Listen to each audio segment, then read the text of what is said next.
Sakov, là où tu habites, là où tu as grandi. Exactement. Abdou, une toute première question. Si on avait réalisé cette interview il y a de ça un mois, mes questions auraient peut-être été différentes concernant le FC Nantes. Vous étiez alors deuxième. Aujourd'hui, vous êtes neuvième. C'est une Ligue 1 extrêmement serrée. Dans ce contexte-là, c'est difficile de se fixer des objectifs ou alors est-ce que Nantes en a réellement? Bah, à vrai dire, aujourd'hui, on n'en a pas réellement parce que, comme tu l'as dit, le championnat il est très serré et on voit qu'avec avec notre début de championnat, on a eu un classement qui était un peu compliqué, enfin pas compliqué, mais un peu, comment dire, Pas forcément révélateur. voilà, exactement. Et là, par exemple, je vais te dire, là, on est 9e. On sait qu'avec une victoire, on peut repasser deuxième. Donc, non, le championnat est encore très serré. Les places ne sont pas encore très bien définies. Donc, c'est à nous de faire notre maximum et de prendre le plus de points possible avant la trêve hivernale. Et sur le plan personnel, j'ai l'impression que cette année, c'est une saison vraiment différente, spéciale pour toi. Un brassard de capitaine. Dans les médias, tu dois beaucoup plus t'exprimer, on te voit beaucoup plus prendre la parole, te lâcher un peu sur les réseaux sociaux. Et puis à côté de ça, il y a la confiance de Christian Gourcuff qui dit que du positif de toi. On a vraiment l'impression qu'il a envie que tu progresses, que tu prennes de l'ampleur. Je voudrais savoir si vraiment cette saison est différente pour toi, comment tu le ressens, et ta relation ensuite avec Gourcuff. Bah, comme tu l'as dit, c'est sûr que c'est différent pour moi parce que d'autant plus que je suis entre guillemets un ancien du groupe. J'ai ce petit plus-là qui est d'être capitaine aujourd'hui qui fait que forcément, comme tu as dit, j'ai un peu plus de visibilité sur ma personne, que ce soit dans les interviews ou dans les prises de parole. Donc forcément, moi, c'est un rôle qui me va parfaitement parce que, comme tu as pu le dire, je suis un peu plus au feu de l'action. Ça veut dire que c'est à moi de faire plus, de montrer que je suis capable d'assumer ce rôle-là. Et comme tu as pu très bien le dire, j'ai un coach aujourd'hui qui me fait confiance, qui veut que je progresse. Donc pour ça, il a eu l'idée de me donner ce brassard, qui est déjà une bonne chose pour moi. Et ensuite, c'est un coach qui travaille sur ma personne de jour en jour pour que je progresse et pour que je devienne un joueur encore un peu plus important du groupe. Une très belle relation donc. Ouais, c'est sûr. Après, c'est le plus important dans le football d'avoir la confiance déjà, avoir confiance en soi-même et en plus de ça avoir la confiance du coach parce que je pense que la carrière d'un joueur ça joue sur la confiance d'un coach. Abdou, tu as eu la chance ou la malchance, ça dépend de la vision de chacun, d'avoir pu côtoyer énormément d'entraîneurs du côté du FC Nantes. Lequel t'a le plus marqué et au contraire avec lequel c'était peut-être un peu plus compliqué? Je vais te dire, avec chacun j'ai appris du positif et du négatif. Si je devais en retenir un, je te dirais forcément Ranieri parce que c'est avec lui que j'ai pu exploiter pleinement mes qualités et sortir un peu de comment dire, zone de confort, un peu d'éclore un peu. Donc oui, forcément Ranieri, et avec celui où ça s'est le moins bien passé, je dirais Michel Darzacarian parce que c'était mes tout débuts et j'ai pas eu cette chance-là et il m'a pas donné cette confiance que j'aurais voulu avoir et que j'ai aujourd'hui. Et justement aujourd'hui tu as un cadre, ça fait des années que tu fais partie du FC Nantes, on a l'impression que tu as 35 ans, tu n'en as que 25. La question que je voulais te poser c'est en tant que cadre, est-ce que ça t'agace ce changement récurrent de coach au FC Nantes ou au contraire tu te dis c'est le haut niveau qui demande ça et j'ai juste à m'habituer en tant que sportif? Oui c'est ça, c'est le haut niveau, on est professionnel. Chaque jour on doit apprendre et c'est de cette façon-là que je vois les choses. Donc que ce soit un nouvel entraîneur ou avec des nouveaux joueurs, parce qu'il y a eu pas mal de nouveaux joueurs aussi qui sont arrivés depuis que je suis dans le groupe pro. Donc c'est à moi de m'adapter. On est professionnel, on fait du foot et on sait que dans le foot tout va extrêmement vite. Donc c'est à nous de travailler et de ne pas se reposer sous nos lauriers, comme on dit. Et je comprends tout ce que tu veux dire dans le sens où aujourd'hui, en tant que sportif de haut niveau, vous êtes prêt en fait à affronter tout ça. Mais les joueurs entre vous, est-ce que c'est quelque chose qui au bout d'un moment vous désole de vous dire bon bah les gars, l'entraîneur risque encore de changer, va falloir qu'on s'adapte à un nouveau plan de jeu, à un nouveau personnage. Vous en parlez entre vous ou au final c'est quelque chose qui est devenu plutôt banal en fait? Bah un peu des deux, mais je dirais plus que c'est devenu banal parce que ce ne sont pas des décisions déjà qu'on prend nous et on n'a pas notre mot à dire, donc on doit faire avec, on doit s'adapter. Il y a des décisions qui sont prises par la direction qu'on est obligé d'accepter. Donc après c'est pas une fin en soi. Dans le foot, il y a beaucoup de changements, il y a des joueurs qui partent, il y a des joueurs qui arrivent, il y a des coachs qui partent, il y a des coachs qui arrivent, donc on doit s'adapter à tout changement. Et Abdou, tu es quelqu'un qui revient de très loin, je dis ça parce que avant de signer professionnel, tu avais un problème cardiaque, donc tu as failli en soi ne pas signer professionnel. Et ton premier match professionnel, c'est face à Bastia, à la Beaujoire. Nantes est de retour en Ligue 1, 2-0, victoire, c'est la fête. Et il s'avère que c'était un match où tu étais suspendu. Tu découvres le monde professionnel de manière assez brutale parce qu'il y a des commentaires un peu idiots à mon sens, comme si toi en tant que joueur tu étais censé savoir que tu étais suspendu.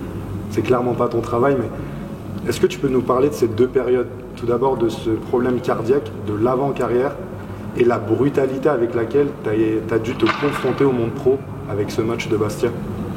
Bah, pour commencer, mon problème cardiaque, on me l'a annoncé à l'âge de 13 ans avec des tests que j'avais effectués à l'hôpital. On me reprochait on me disait que j'avais un cœur qui battait extrêmement lentement, donc ça pouvait causer mon inaptitude à pratiquer le football. Ça fait que pendant une période de 9 mois, j'ai eu un arrêt complet de sport pour justement voir si c'était dû à la pratique sportive, le fait que j'ai un cœur qui bat très lentement. Donc forcément, pendant cette période-là, c'était compliqué. On se posait pas mal de questions, à se demander si on est en capacité à faire autre chose que du football. Tu te voyais faire autre chose? Je t'ai posé la question ou pas vraiment, c'était le foot ou rien? Bah franchement, à cet âge-là, c'est compliqué de se projeter en dehors du football parce que pour nous c'est un échappatoire le foot à cet âge-là. C'est ce qui nous permet de nous évader, c'est ce qui nous permet de nous amuser parce qu'avant tout le foot c'est un sport, c'est de la joie. Donc franchement à ce moment-là j'ai essayé de me poser des questions et de me dire si j'étais capable de faire autre chose que du football. Mais pendant 9 mois, en réalité, j'ai pas beaucoup gambergé en dehors de ça. Tu étais tellement jeune en plus. Exactement. Donc à l'annonce du verdict du médecin, bah, franchement, je vais te dire la vérité, j'étais là pour le coup, j'étais comme un gamin, donc c'était une délivrance pour moi.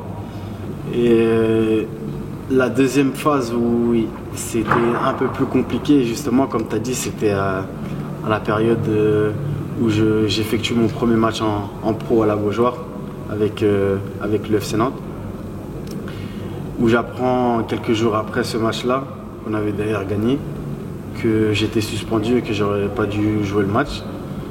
C'était compliqué à accepter parce que en plus de ça, j'ai reçu pas mal pas mal de critiques et pas mal de personnes m'ont limite accusé à dire que j'étais au courant alors que je ne l'étais pas. C'est pas du tout ton travail surtout. Déjà, et si je l'étais, bah, forcément je ne chercherais pas à mettre en péril comment dire, ma position déjà et celle du club, donc forcément j'aurais prévenu les personnes concernées. Donc ouais, c'était une période assez délicate, mais aujourd'hui j'en tire que des bonnes leçons parce que ça m'a permis d'avoir un caractère et de me forger mentalement. Et justement, toutes les épreuves que j'ai pu avoir depuis ma tendre jeunesse, pour moi je les prends comme du positif parce que c'est ce qui fait ma personne et c'est ce qui fait qu'aujourd'hui j'ai réussi à m'en sortir. Abdou, comme j'ai pu le dire au début de l'interview, on est aujourd'hui à Malakoff, on s'est donné rendez-vous ici. C'est là où tu es né, là où tu as grandi, là où tu as tes souvenirs. C'était comme une évidence en fait de le faire ici. Tu es footballeur professionnel, on peut dire il gagne bien sa vie, pourquoi il n'habite pas ailleurs. Tu habites à Malakoff aujourd'hui encore. Ça montre encore une fois que le quartier est super spécial pour toi. Et avant l'interview, il y avait encore une fois des petits qui venaient te voir pour des photos et on les sentait hyper heureux de te voir. Quel rôle tu joues aujourd'hui dans le quartier? Est-ce que tu vois que l'image que tu as est peut-être différente des autres? Et est-ce que tu penses que tu as aujourd'hui un rôle auprès des plus petits? Comment ils te voient? Est-ce que tu discutes avec eux? Je veux en savoir un peu plus. Bah, je vais te dire la vérité. Aujourd'hui, quand j'arrive à Malakoff, j'ai, on va dire, deux rôles. J'ai le rôle justement de Abdoulaye Touré, le joueur professionnel du FC Nantes. Donc forcément, les plus jeunes qui me voient, c'est en tant que modèle, en tant que fierté, en tant qu'une marche à suivre.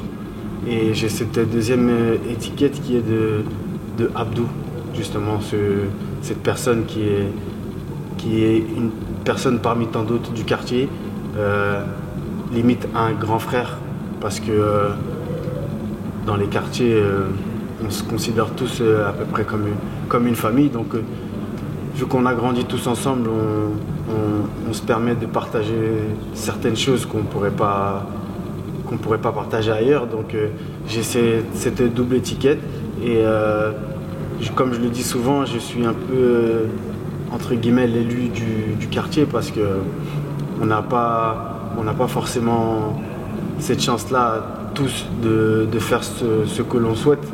Donc j'ai ce rôle-là de, quand je croise certains jeunes, de leur donner quelques petits conseils, que ce soit sur ma pratique du foot ou que ce soit sur la vie. Donc forcément, quelqu'un qui a réussi, les personnes qui te regardent ont un regard différent sur toi.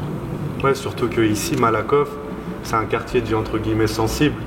Et malheureusement, c'est souvent mis en avant dans la presse, mais pour des histoires de faits divers surtout. Et moi, j'ai l'impression qu'aujourd'hui, quand on entend quelque chose de positif sur Malakoff, c'est forcément en lien avec Abdoulaye Touré. Donc en fait, que tu le veuilles ou non, au final, tu étais obligé d'être confronté à l'élu, comme tu dis, à être l'élu ou à avoir ce rôle de grand frère. C'est comme si c'était inévitable en fait.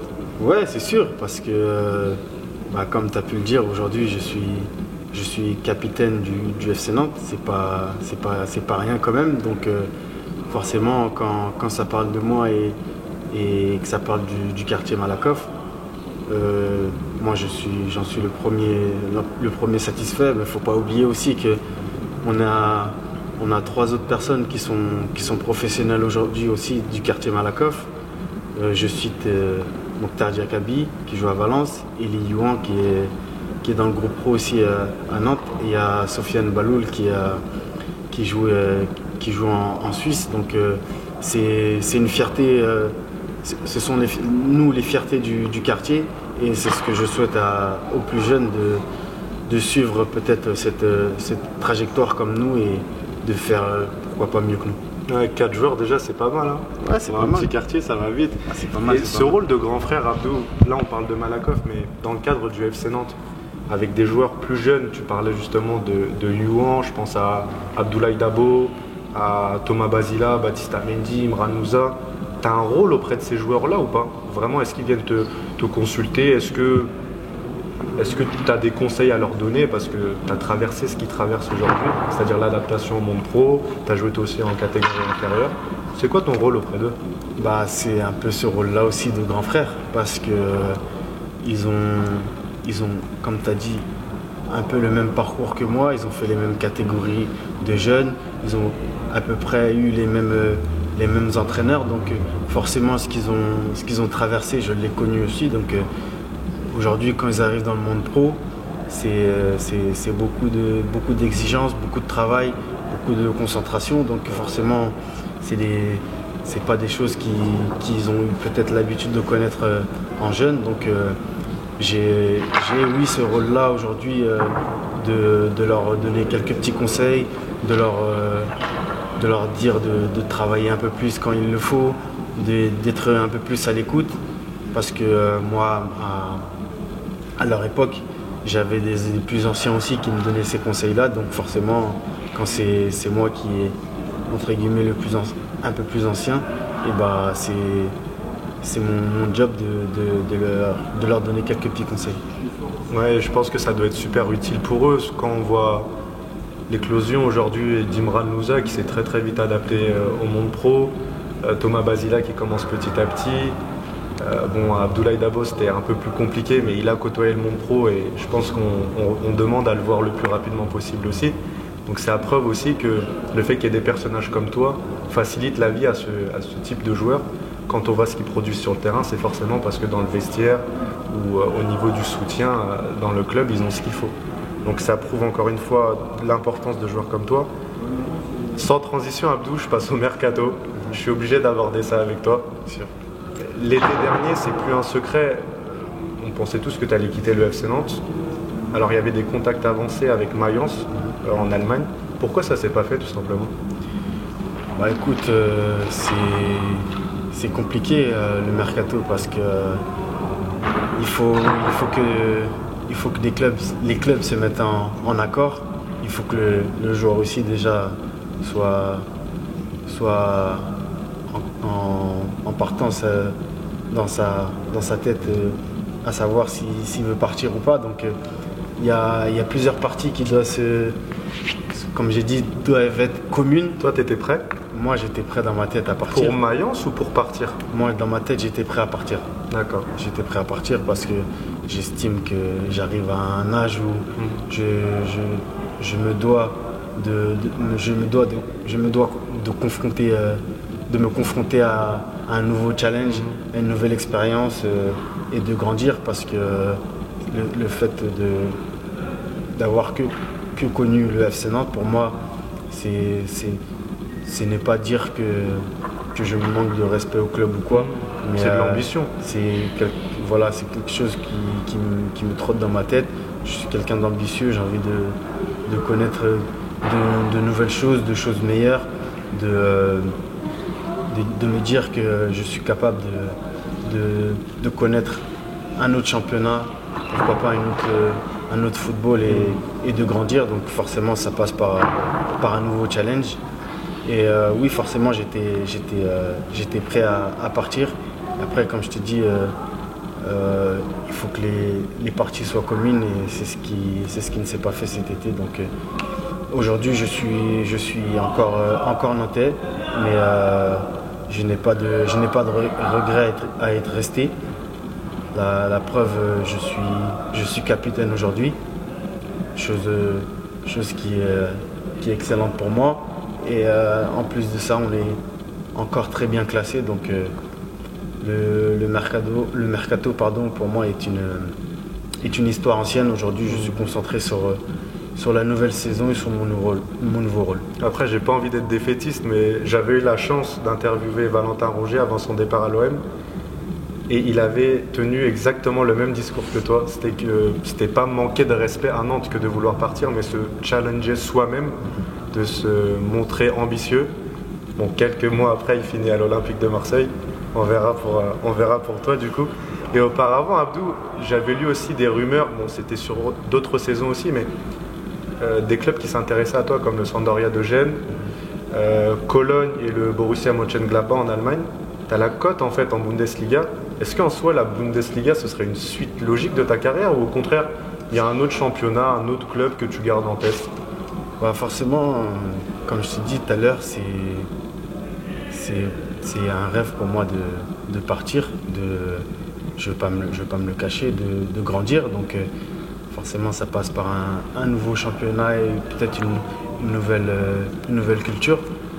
Après, j'ai pas de préférence par rapport au championnat ou par rapport au pays. Il y a des grands clubs dans plusieurs championnats en Europe, donc je ne me suis pas fixé un club en particulier. Le premier qui me proposera un projet cohérent, que ce soit sportif et financier, je pense que je réfléchirai bien pour prendre ma décision. Oui, et puis ça doit être super délicat parce qu'on parle de Mayence, mais au final, lorsqu'on suit la Bundesliga, il traverse une saison très compliquée. Il joue aujourd'hui le maintien. C'était peut-être un mal pour un bien que tu sois resté à Nantes. Et je me demandais aussi, le fait que tu vois des joueurs comme Léo Dubois aujourd'hui, il est parti jusqu'à porter le brassard de l'Olympique Lyonnais. Rongier s'est très vite adapté à l'OM. Diego Carlos s'est très vite imposé du côté de Séville. Amin Harit, c'est un des meilleurs joueurs de Bundesliga, on peut le dire ouvertement. Tout ça, ça te donne des idées, tu les suis de près, tu es en contact avec eux et tu te dis bah, ça fonctionne avec eux, donc pourquoi ça ne fonctionnerait pas pour moi? Est-ce que c'est pas une source de motivation pour aller voir ailleurs justement? Bien sûr. Bah, après, je pense que ces personnes-là ont la même vision que moi. C'est que pour être footballeur et pour pratiquer son métier à fond, il faut être ambitieux. Donc forcément, quand je vois leur parcours, je suis content pour eux parce que c'est qu'ils le méritent d'une part et c'est qu'ils ont travaillé et que leur place, ils ne l'ont pas volée.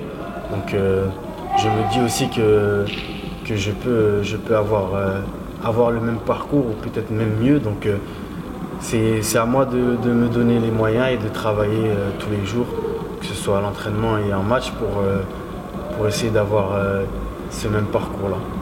Abdou, je voulais aussi te poser une question sur la sélection guinéenne. Je pense que beaucoup de Guinéens se posent aussi la question et aimeraient avoir ta réponse. Tu as 25 ans, tu es franco-guinéen, tu n'as toujours pas porté le maillot de la Guinée. Tu peux bien entendu aussi choisir le maillot des Bleus. Qu'est-ce qui fait qu'aujourd'hui tu n'es pas porté encore le maillot guinéen? Bah, en fait, je vais te dire la vérité.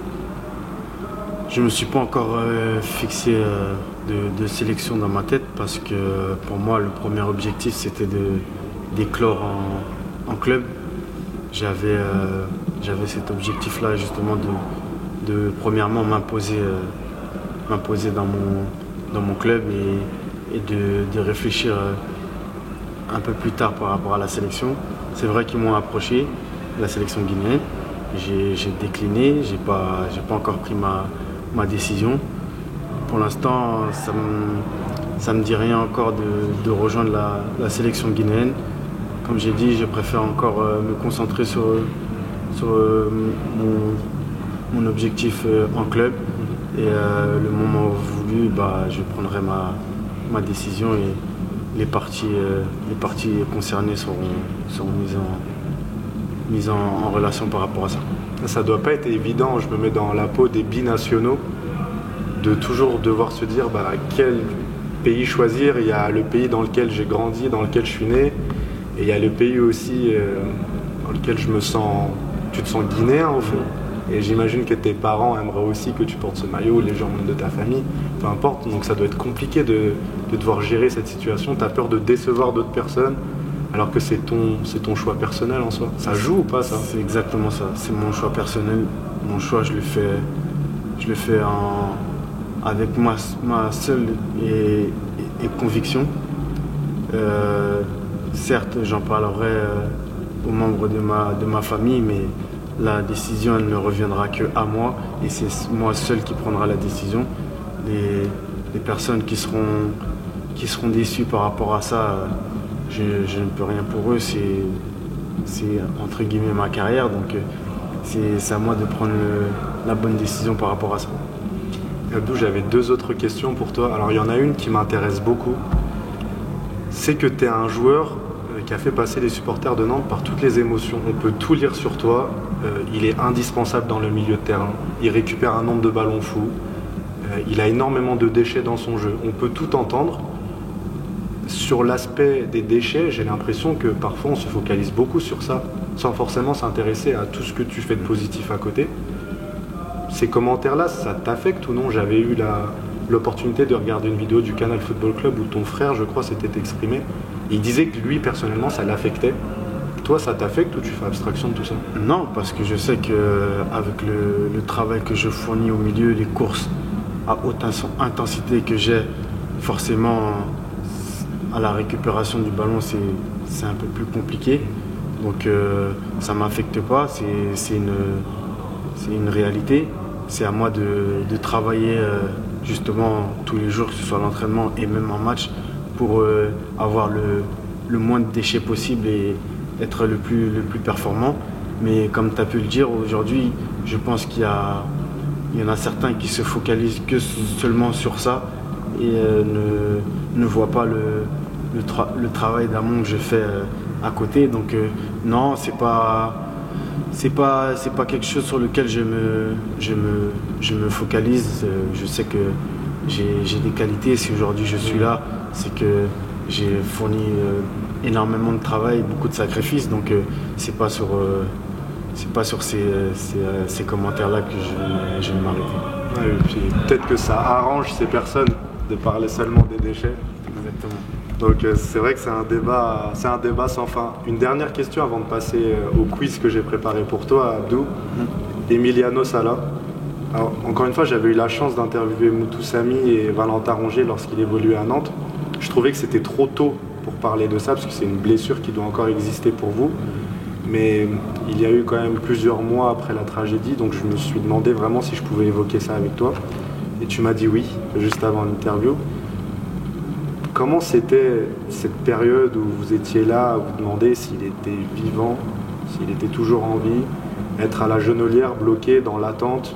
Est-ce que tu peux nous parler un petit peu, je sais que c'est pas évident, mais nous parler un petit peu de cette période-là? Franchement, c'est l'une des pires périodes de ma vie, parce que le vivre au quotidien, savoir qu'on a partagé des années et des années ensemble et que du jour au lendemain on apprend qu'un coéquipier a disparu et justement on ne sait pas s'il est vivant, s'il est décédé, être dans le doute pendant ces quelques jours, c'était pour nous c'était une période assez noire, parce que je me souviens quand on ne savait pas justement où il était exactement, on était tous branchés sur nos téléphones, on attendait n'importe quelle nouvelle qui pouvait tomber. On a dû traverser cette période tous ensemble, on s'est serré les coudes, c'était vraiment pas facile. Et aujourd'hui, justement, rien que d'en parler, ça me donne des frissons, parce que c'est déjà Parce que du foot, il y a les émotions aussi, c'est que vous Exactement. partagez tout ça ensemble, le quotidien. C'est une période que je souhaite à personne, et c'est un fait qui va me rester gravé à vie. J'imagine, et juste pour éclaircir ça, il y avait une rumeur qui circulait, qui disait que tu faisais partie de ceux qui avaient accompagné Salah à l'aéroport avec Palois. C'est vrai, c'est pas vrai? Non, c'est pas vrai. La seule personne qui a accompagné Emiliano, c'était Nicolas. Et tu avais une relation particulière avec lui Parce que l'image que donnait Salah, vraiment, c'était un bosseur dans son coin, discret, mais hyper attachant. Du moins sur les réseaux sociaux, à la télé, c'est l'image qu'il donnait, c'est vraiment ce qu'il était. Ouais, c'était ça. C'était quelqu'un de très attachant. l'avoir comme coéquipier, c'était pour nous un plus parce qu'il avait cette mentalité où il se battait pour l'équipe, il s'est donné pour tout le monde. Donc forcément, quand tu l'as dans ton équipe et que tu vois, on va dire, un attaquant qui n'est pas son premier rôle, de se battre et de tout donner, forcément que ce soit nous au milieu de terrain ou défenseurs, on est obligé de faire la même chose ou même plus parce qu'on se dit qu'on doit tous avoir la même idée en étant sur le terrain et se donner pour le collectif. C'est un bel hommage que tu lui as rendu, Abdou. Je voulais te remercier pour la sincérité de tes réponses et on va terminer par un petit quiz assez simple, des questions simples pour des réponses simples. Alors Abdou, première question. Le match que tu n'oublieras jamais? Forcément, le match de Saint-Etienne l'année dernière, il y a eu l'hommage à Emiliano, c'est le match qui m'a le plus marqué. Le match que tu voudrais oublier à tout prix? Le match contre Lyon à l'époque de René Girard, son dernier match d'ailleurs où on perd 6-0. Le match où tu t'es senti invincible, le plus à l'aise? Il y a ce genre de rencontre où on se sent limite invincible. Est-ce que tu as une rencontre en particulier? J'en ai pas forcément, mais si je devais en citer un, je dirais le match contre Guingamp l'année dernière où on gagne 5-0 à domicile. Le but que tu n'oublieras jamais? Pour le fun, je dirais la Panenka contre Rennes cette année.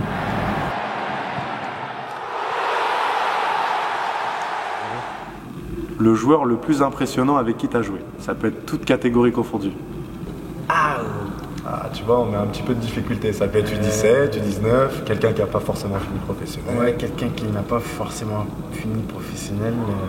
Il s'appelle Yann Guéot. Ouais. Un joueur, jusqu'à aujourd'hui, c'est le joueur qui m'a le plus impressionné dans ma vie. Et il n'a pas fait carrière? Non. Le joueur le plus impressionnant contre qui tu as joué? Je dirais, forcément, je dirais Neymar et Ben Arfa. Le club de tes rêves? Quand j'étais petit, mon club de cœur, c'était le Milan AC. Le Milan AC? Tu peux les aider dans la reconstruction. Le stade de tes rêves? Automatiquement, si je dis le Milan AC, je dirais San Siro, mais des beaux stades, il y en a pas mal. Et une toute dernière question pour le fun, même si j'ai la réponse. Rien à voir avec le foot, mais j'ai envie de t'entendre le dire. Rof ou Bouba? Rof. Merci Abdou.